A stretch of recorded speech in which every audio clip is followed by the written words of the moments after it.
Question number 17, what are symptoms of asthma? Asthma की symptoms क्या हैं, अलामात क्या हैं? तो page number 13 paragraph number 2, the symptom of asthma vary from person to person.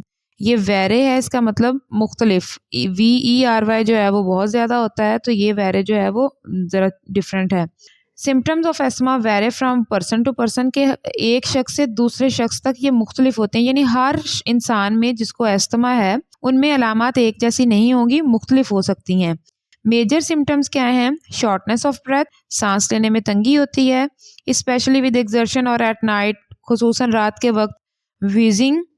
Wheezing कफ क्या होता है कि वीजिंग जब हम सांस लें तो साथ थोड़ी सी सीटी की आवाज़ आए या थोड़ी आवाज़ पैदा हो। कफ, खांसी एंड चेस्ट टाइटनेस और सीने की तंगी शामिल है। Question number 18, what do you mean by nicotine? बहुत ही अहम सवाल है ये। निकोटीन क्या है? तो इसका आंसर है आपके पास पेज नंबर 14 पर, third blue box. Nicotine is a powerful poison. Nicotine क्या है? बहुत ताकतवर जहर है। And was widely used as an insecticide और इन द पास्ट, और माजी में इसको इंसेक्टिसाइड यानी हशरात मारने के लिए इस्तेमाल किया जाता था। व्हेन इनहेल्ड थ्रू तंबाकू स्मोकिंग, जब इसको तंबाकू स्मोकिंग के साथ इनहेल किया गया। It reach our circulatory system, तो ये हमारे सर्कुलेटरी सिस्टम तक पहुंच गई। And not only harden the walls of the arteries की दीवारें इसने हार्ड नहीं की, मतलब कि वहाँ पर इसने खिंचाव पैदा नहीं किया, बल्कि और क्या किया? Damage the brain tissue, brain के टिश्यूज़ को भी ये तबाह करने की ताकत रखती है। क्वेश्चन नंबर 19 है, what is a full form of WHO? ये अगर आप वैसे याद रख सकते हैं तो वैसे याद रख लें, अदरवाइज ये पेज नंबर 14 पर लंग कैंसर के लास्ट वाले पैराग्राफ की तीसरी लाइन में लिखा हुआ है कि वर्ल्ड हेल्थ ऑर्गेनाइजेशन, WHO किसकी शॉर्ट फॉर्म है? World health organisation. ये जितने भी क्वेश्चन हैं ये बहुत अहम हैं, बार बार पेपर में आए हुए हैं, आप इनको याद करें। अगर कोई भी इनसे रिलेटेड आपको मसला आता है तो आप डिस्कस कर सकते हैं या कमेंट बॉक्स में पूछ सकते हैं। ये आप तैयार करेंगे तो आपके पेपर की बहुत अच्छी तैयारी हो जाएगी।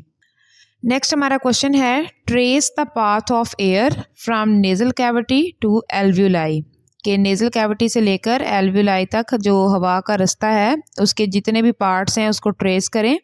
तो इसका आंसर जो है ये मैंने आपको लिख दिया है, आप नोट कर लीजिएगा। सबसे पहले आता है आपके पास नॉस्ट्रिल्स, उसके बाद नेजल पैसेज या नेजल कैविटी, उसके बाद फेरेंक्स, उसके बाद लैरिंक्स, उसके बाद ट्रेकिया, फिर ब्रोंकस, फिर ब्रोंक्यूल्स और फिर एल्व्यूलाई।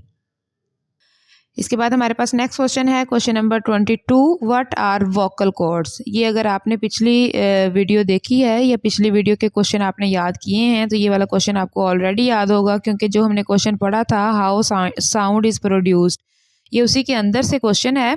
ये दो तरह से क्वेश्चन आया हुआ था, इसलिए मैंने दोनों दफ़ा जो है वो मेंशन किया हुआ है। पेज नंबर 6 पर देखें, हाउ साउंड इज़ प्रोड्यूस का हमने क्वेश्चन किया था। पेज नंबर 6 का पहला पैराग्राफ, उसकी थर्ड लाइन से अब आप इसको स्टार्ट करेंगे। 2 pairs of fibrous band called vocal cords are stretched across the larynx.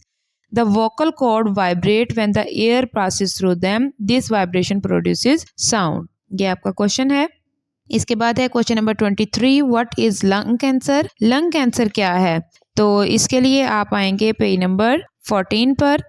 Lung cancer की हेडिंग है, उसकी स्टार्टिंग वाली ही 2-3 लाइंस इसका आंसर है। Lung cancer is a disease of uncontrolled cell division, कि लंग कैंसर एक बीमारी है अनकंट्रोल्ड सेल डिवीजन की, जिसमें सेल्स के डिवाइड होने में कोई कंट्रोल ही नहीं रहता, बगैर कंट्रोल के वो डिवाइड होना जारी रहते हैं। In the tissue of lungs, lungs के टिश्यू में, the cell continue to divide, cell कहता है डिवाइड होना जारी रहते हैं विदाउट एनी कंट्रोल, किसी कंट्रोल के बगैर, एंड फॉर्म ट्यूमर्स, और ट्यूमर बना डालते हैं।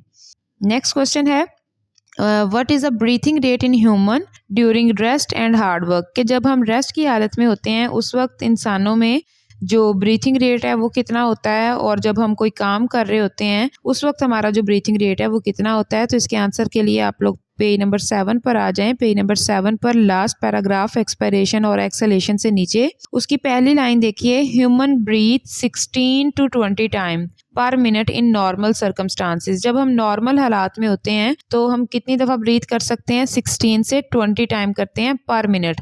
और इसी पैराग्राफ की लास्ट लाइन देखिए, ड्यूरिंग एक्सरसाइज और अदर फिजिकल वर्क, कि जब हम कोई एक्सरसाइज कर रहे हैं, वर्कआउट कर रहे हैं, सीढ़ियाँ वगैरह चढ़ रहे हैं या कोई भी और हार्ड काम कर रहे हैं, हमारी फिजिकल एक्टिविटी जो है वो ज़ोरों शोर से हो रही है, तो हमारा जो ब्रीथिंग रेट है मे इंक्रीज, बढ़ जाएगा। कहाँ तक बढ़ जाएगा? Up to 30 to 40 time per minute, कि 1 मिनट में 30 से 40 मरतबा पहुंच जाएगा, जो कि नॉर्मल का डबल है तकरीबन। तो ये हमारे चैप्टर नंबर 1 के क्वेश्चन है सारे। आप इन्हें अच्छे से देखें, इन्हें नोट कीजिए, इन्हें याद करें अच्छी तरह से। इससे आपकी चैप्टर नंबर 1 की जो है वो प्रिपरेशंस कंप्लीट हो जाएंगी with respect to short questions.